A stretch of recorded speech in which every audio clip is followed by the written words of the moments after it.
हगवणे आणि गायकवाड चांगलेच निशाण्यावर आले। पाहूया त्या संदर्भातल्या टॉप 9 बातम्या। सरकारनं जालिंदर सुपेकरांना साईड पोस्टला टाकलंय। सुपेकरांवरील आरोपांची चौकशी केली जाईल। मुख्यमंत्री देवेंद्र फडणवीसांची प्रतिक्रिया।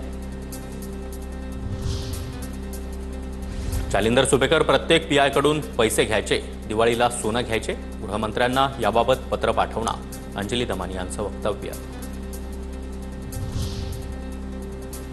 जालिंदर सुपेकर यांच्यावरील आरोप तपासायला हवेत, नाहीतर ज्या प्रकारे माझ्यावर मीडिया ट्रायल झाली तसा भाग असू शकतो, एकनाथ खडसेंचं वक्तव्य।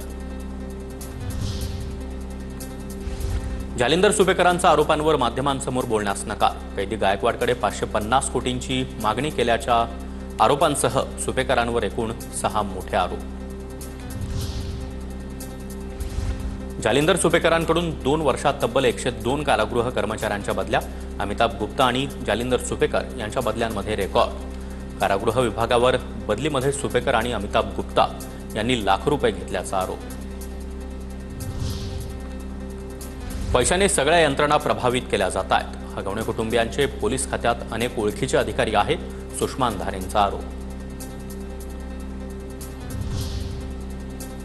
शिवरायांच्या काळात हगवणे कुटुंब असतं तर छत्रपती शिवाजी महाराजांनी त्यांचा कडेलोट केला असता, आष्टीत बोलताना आमदार सुरेश धस यांचं वक्तव्य।